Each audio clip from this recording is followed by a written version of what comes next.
it's not over until I win.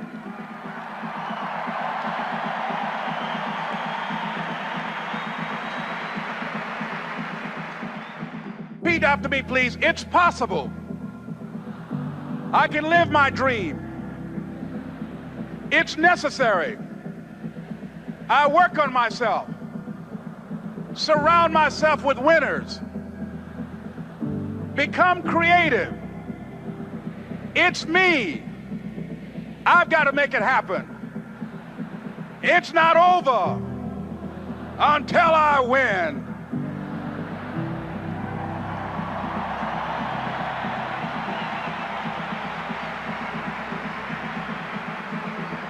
The next thing that's important to know, yes, it's possible that you can choose your future and direct the course of your life as you run toward your dream. It's necessary that you have goals, that you write those goals down, that you plan, that you think constantly of how you can begin to improve what it is that you're doing. If it's your presentations, if it's your recruiting skills, whatever that is, it's also necessary that you look for ways to always find a way to pull it out when everybody else thinks that you're defeated. That you've got to take personal responsibility to know that in order to become successful, you've got to make it your personal business to do it. But the next thing, ladies and gentlemen, I want to share with you that some of you already know that it's hard. It's not easy. It's hard changing your life.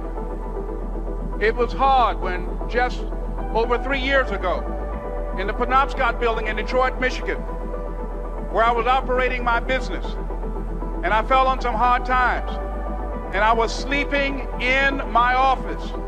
It was hard coming into the lobby, and the security said, "Excuse me, Mr. Brown, can we see you for a moment?"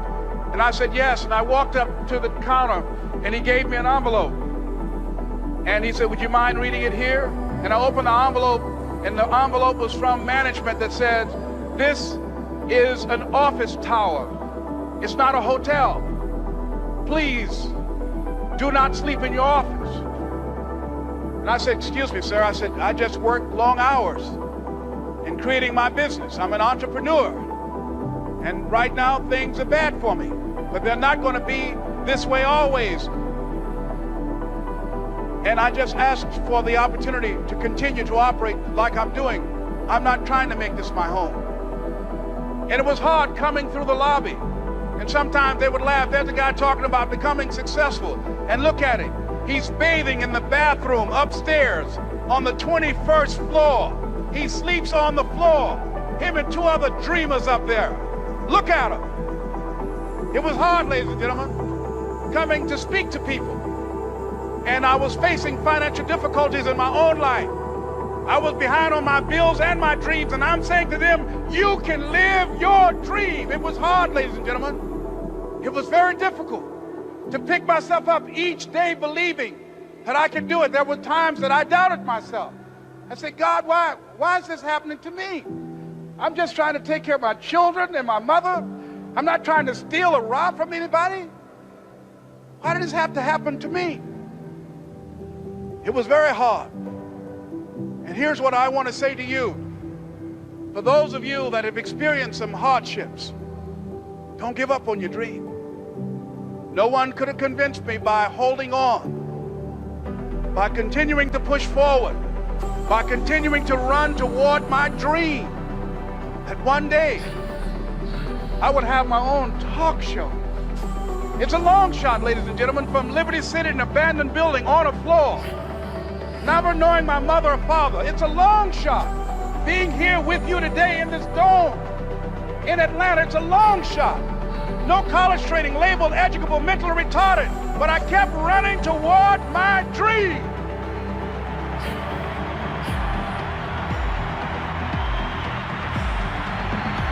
Don't stop.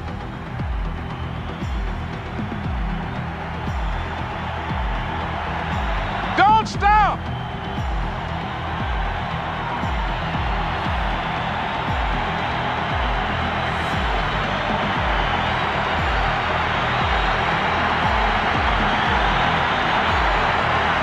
Stop running toward your dream.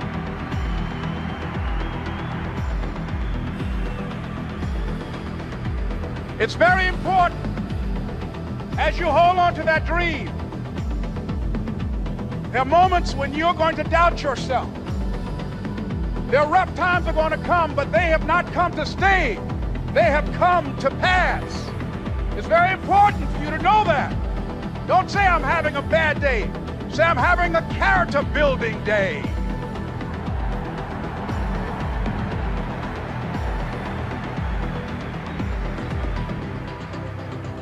It's very important for you to believe that you are the one to make this happen. I remember this high school teacher, Mr. Leroy Washington, at the end of school one June, it was just a few days before we were supposed to leave, and I just got my report card, and it indicated that I'd failed history, and I'd failed English, and I would have to go to summer school.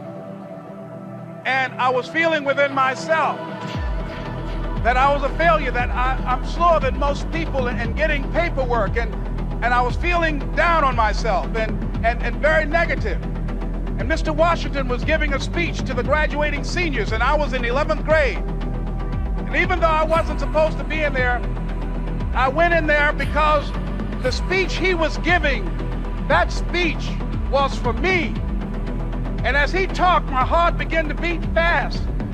Tears began to run by my eyes, and I was in the back just listening to him because he said, and he was a very dramatic man. I still talk to him to this day. He said, as graduating seniors of Booker T. Washington High School, I want you to know that you're blessed and highly favored, and that as you go toward the future, begin to know that you have greatness within you. And if just one of you here begin to envision yourselves as being blessed and highly favored to reach your goals, if just one of you capture the essence of what that means, that you have greatness within you and a responsibility to manifest that greatness, that you can make your parents proud, you can make your school proud, you can touch millions of people's lives, and the world will never be the same again because you came this way. And the students gave him a rousing standing ovation. And as he left the auditorium, I ran down the steps and I caught him in the parking lot. I said, Mr. Washington? He said, yes. I said, do you remember me, sir? He said, no. I said, my name is Leslie Brown. My mother, she works in the cafeteria here. I'm one of the twins, Leslie and Wesley. I said, Mr. Washington, but you know, I got these big dreams. I like talking to people. I love people. I said, I want to work with people, and I got this dream of buying my mama a home. Could I do that, Mr. Washington? He said, it's possible, Mr. Brown. And as he walked away, I called him again. I said, Mr. Washington? He said, what do you want now? I said,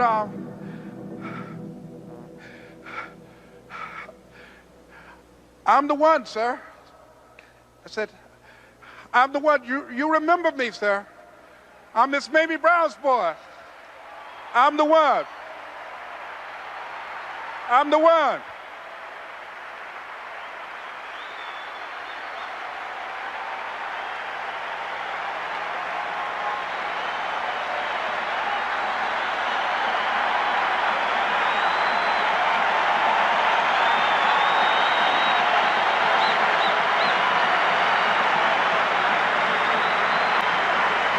And you must feel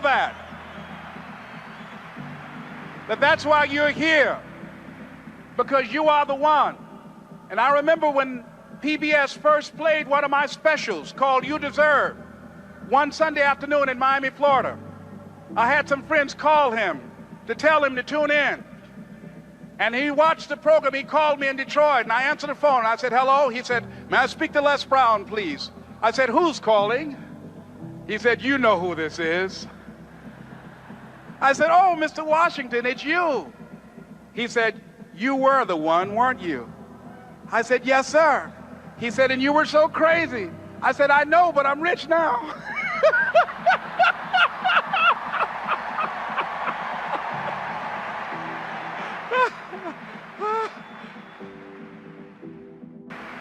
Ladies and gentlemen, it's not going to be easy. It was hard laying on the floor of the Penobscot building, looking out of the window, daydreaming, saying, Les, can you do this? Can you make this happen? I used to listen to tapes day in and day out about See You at the Top, my great friend Zig and Dennis Waitley and different other motivational speakers and Dr. Norman Vincent Peale and Dexter saying, don't let nobody steal your dream. I used to ask myself, can I do this? And something said within me, you're the one. You're the one.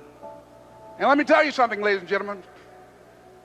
While you're here, and before you go back home to your respective cities and communities, write down at least 5 reasons on why you deserve your dream, on why you won't give up, what's going to make you unstoppable, why you must be unreasonable, because logical, practical thinking says you can't do it today.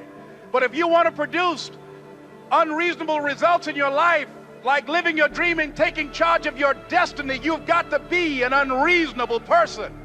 You've got to be an uncommon person. So write down the reasons of why you're here. My first major goal was to buy my mother a home. And let me tell you something, ladies and gentlemen. What will reasons do, Les? Nietzsche said, if you know the why for doing, you can endure almost anyhow. What do you mean by that? If you know why you're doing something, when the hard times come, and they're going to come, when the disappointments and the rejections come, and they're going to come by the truckloads, your reasons will be your rod and staff to comfort you, to pick you up. Once again, I got a saying on one of my tapes, if life knocks you down, try and land on your back, because if you can look up, you can get up. Let your reasons get you back up.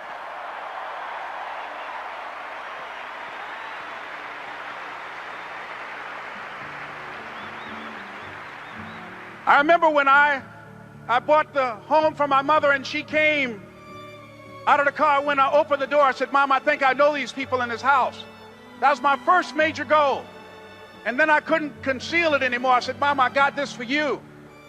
And as she went from room to room, looking at the house and saying, thank you, Jesus.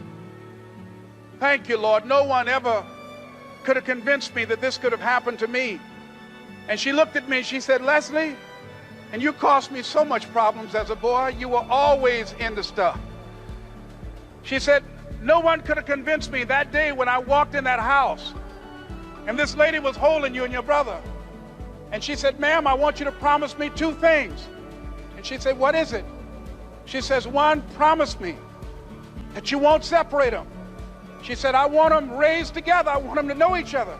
I got pregnant while my husband was away in the war and I can't keep them.